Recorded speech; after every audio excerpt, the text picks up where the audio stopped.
Dr. Tim Seelig, and my profession is I'm the artistic director of the San Francisco Gay Men's Chorus. I'm Michael David Battle, the founder and director at Garden of Peace Project. My name is Margaret Serafin. Lisa Serafin. I stay at home. I like yard work. I like TV. I'm a teacher. I teach high school students. My name is Red Wingfield, and I am currently a college student. I earn money on Patreon by making robots and all that stuff, and just trying to get by. There are two ways to look at LGBT. If you're inside the group, then it's your family. If you're outside, it's something completely different. If I were to define the word lesbian, it would be a female that is attracted to another female. Same thing, basically, it's a man who loves other men. Sexuality is measured on a chart, the Kinsey chart, and nobody is particularly 100% one way or 100% the other way. So we fall somewhere on the chart of attraction to another human being. A bisexual is a person who falls somewhere in the middle and is attracted to both female and male genders. Transgender literally means to change gender, so to change the expression of your gender. It's also an umbrella term, we know clinically, so it includes transsexual and trans and gender nonconforming and genderqueer. So the queer/questioning, coming out, understanding and adopting your sexual identity is a path. I think few people one day wake up and go, I'm 100% straight, or I'm 100% gay, or I'm 100% bisexual, whatever. I think it's always a process. And so the Q, or questioning, allows for, I'm not sure, I don't know. In a process of changing, and people who, I was married, I had 2 children, I was married to a woman with 2 children, and I tried to be straight. So certainly I would be called questioning in that time period until I finally realized I'm gay. I'm not straight, I'm not bi, I'm gay, and came out. So I think during that time, anytime you're in a process of transitioning, I think that's when you're acute, when you're questioning. Asexual, as I understand it, has been defined as someone who does not have a sexual attraction to another person. It doesn't mean that there's no sexual desire, rather there's no sexual attraction.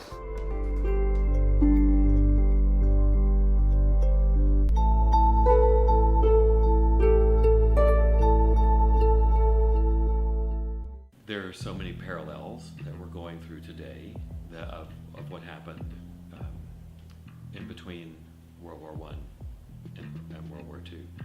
It was a fascinating time, especially because it was a time when, of course, now forever immortalized through things like cabaret. There was this underground community that there were gay people, there were transvestites, there were one of everything, and they had an entire world of underground community and arts, and there were a lot of gay and lesbian poets, a big lesbian community of poets and philosophers. And then all of a sudden, things began to turn rather dark. And it started, with the very same kind of populist movement that we've experienced here. And that is, we need to get rid of others. We need to focus in on, what's American. We need to be American. Same thing happened in Germany. It was based in economics, interestingly enough. The economy there had gone in a handbasket. Ours has not, but the perception is by a lot of people that we're worse off economically. So I think that when people suffer, they start looking for someone to blame. And the easiest thing to blame is someone that is different than you. These people, the people in this country today are frightened, and they feel that all of these other communities who have come to the forefront are what has caused them to be poor, to not have jobs. We've taken their jobs. We've done all of these things to them. They're the victims. Same thing was happening in Germany. And this man rose up, was very strong, very charismatic, knew exactly where he was going, very similar to what we're going through today, and people began to follow him. And the way he did that was to say, we're going to make Germany great again, and this is the way we're going to do it. And the way we're going to do it is we're going to squash down all of these other groups. And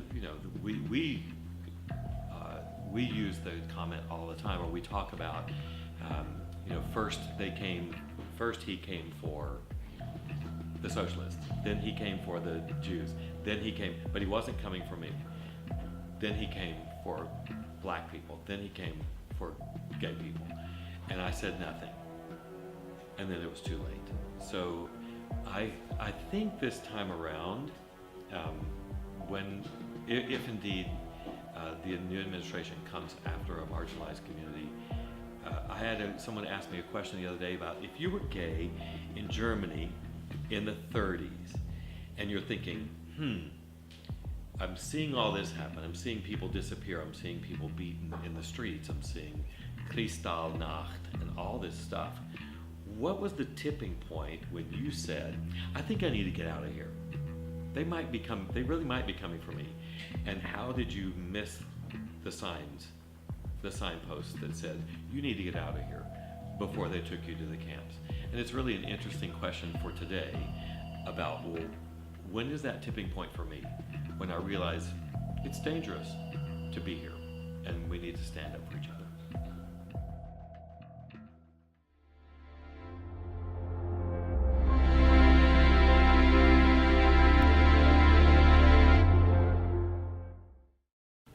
In 1965, here in San Francisco, the Compton Cafeteria was a cafeteria where a lot of drag queens and transvestites in those days, which cross-dressers, would go after they had their show or after a bar, and they would go to the Compton Cafeteria. So they started being harassed, and they would get mugged, and they would get abused as they were leaving the cafeteria. And so there is an African-American church here in town called Glide Memorial in the same vicinity as the Compton Cafeteria. And the pastor of that church, a straight church, the pastor of the church decided that it was not fair and not right, that this part of humanity would be abused and harassed. So he got his parishioners to go out at 2 a.m. when all the drag queens and transvestites and cross-dressers would go to the cafeteria, and they stood as much like the veterans did in North Dakota this week. They stood as human shields against them to protect, which was remarkable that it's actually a Methodist church would stand up in 1965 for those other marginalized people. So that's your answer to Stonewall. Compton Cafeteria was first. So Stonewall, to me, even though I was probably not born at that time when it occurred, obviously in New York City, I think in that period of time, people just got sick of what was going on. They would, police would do raids on bars, gay nightclubs, and go in and just arrest people for who they were or what they were doing. And I think at some point in time, people just got sick of it, and they started to rebel. And thank God, because those were the people on the front lines. I hate to use that word, front lines, but they're the ones that really made the change. And then you can look back in history and with minorities, there was always some group that started that change. And I think at that point in time in history, that's when change started to happen. Mm-hmm. Mm-hmm. When minorities speak out, and that could be any minority. Stonewall was started by Marsha P. Johnson and Sylvia Rivera, a black trans woman and a brown trans woman in New York, at Stonewall Bar, Stonewall Inn. The police raided the bar. and Marsha and Sylvia led a riot, a rebellion against the police that night. The drag queens in New York had been pushed as far as they could be pushed, had been harassed, pushed into corners, into dark places. The Stonewall bar had windows all covered up, which, by the way, we did in San Francisco as well. And the bar on the corner, Twin Peaks, is the first bar in America to take the black off of their windows. There's a little tidbit. So the police came in and the drag queens pushed back and they said, we're not going to take it anymore. And, you know, we have all kinds of fun jokes about them throwing their stiletto heels at the policemen. But it was the first time that publicly gay and lesbian and trans, all kinds of people stood up and said, we're not going to take this anymore. So Harvey was growing up in New York. He had a lot of gay friends, but still was very, very closeted. And so he moved to California, and he was just a normal guy, a normal business guy. And then he had a camera shop right here across the street. And he was an activist, but not just about LGBT rights. He was an activist about seniors. He was an activist about dog poop on the sidewalk. That was one of his big ones.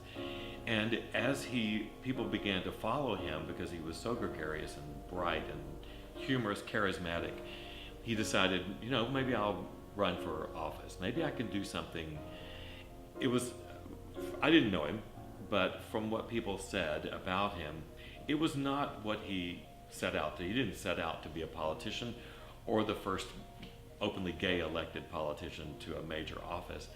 He was just trying to help people. And then people began, he was a Pied Piper, and they began to follow him, and he rose in the community. And so he decided, I'll run for city supervisor. And it was based on a lot of different things that I've just mentioned, a lot of different areas. He wasn't just one issue, but he was elected. And so the mayor, George Moscone, he helped establish the first major gay rights bill in San Francisco.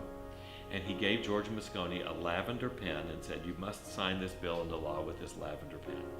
And he did. And then shortly thereafter, another city supervisor, Dan White, murdered the mayor and Harvey because of the gay rights bill, because he was a right-wing fundamentalist and thought, you know, that God wants me to do this, and so I'm just going to kill them. So he did, and the day they were both assassinated was a huge candlelight vigil. People came from everywhere, tens of thousands of people to the city to mourn. And that very first night, the San Francisco Gay Men's Chorus sang for the first time on those steps. So our very first performance 38 years ago was the night Harvey Milk died.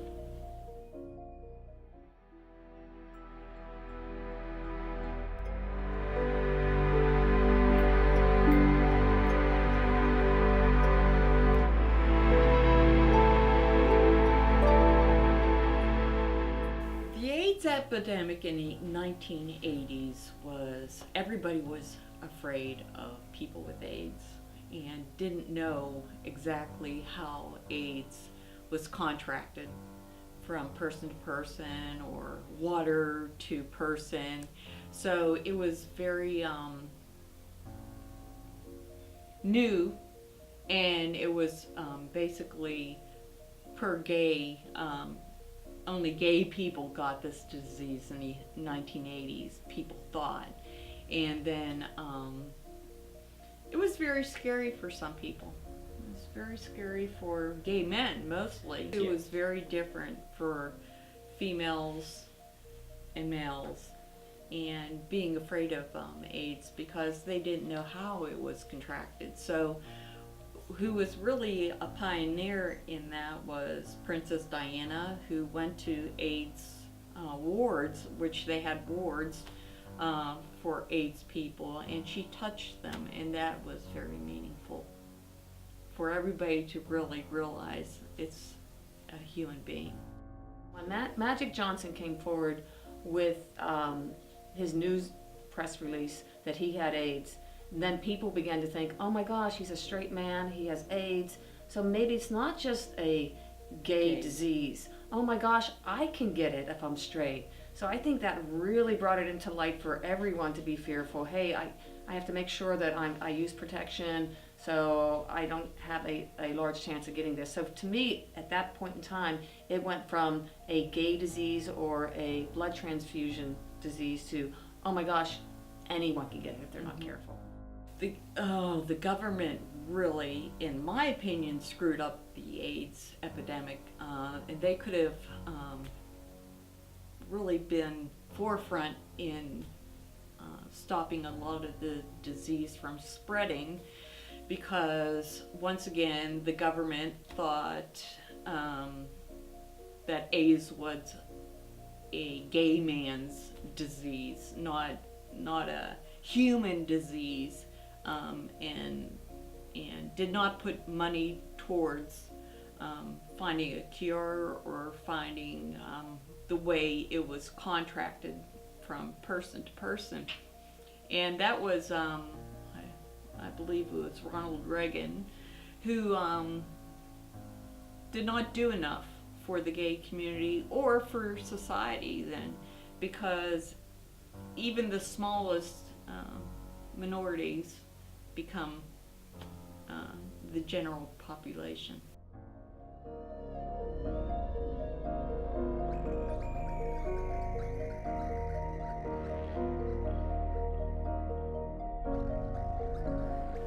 Well, my reaction to the landmark decision that the Supreme Court did to legalize gay marriage was to marry my husband.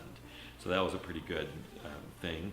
We were there the day that the announcement was made. We were here at City Hall, and it was very exciting. It was packed with people, and they had it on big screens. So I will tell you that as a man that was married before to a woman with 2 children, I really didn't want to get married ever again. You know, the divorce was really painful. The coming out was painful. I lost my kids. My family went bankrupt, lost everything that I had. So marriage to me did not end all that well, and I wasn't really that crazy about getting married again. But over the last years, I realized that it's important not just for me and for my relationship and for my kids, which is awesome. Now my son and daughter are both grown. So my daughter was my best matron at the wedding, and my husband's daughter stood for him as a witness, and my granddaughter was the flower girl. So yeah, I have a lot of great feelings about that being thrown down. The most important thing is that we, by getting married, are saying loud and clear to the world that we are equal. And you cannot put us somewhere else. You cannot call my relationship something other than you call your own relationship. So if you say, I'm married to my wife, then I get to say, I'm married to my husband. Damn it. Janet. Oh gosh, when the Supreme Court settled that it was constitutional that we could get married, it was shocking. I think we were shocked. It went quickly. Domino effect. It went very quickly between the states, and then all of a sudden federal rights were given to us.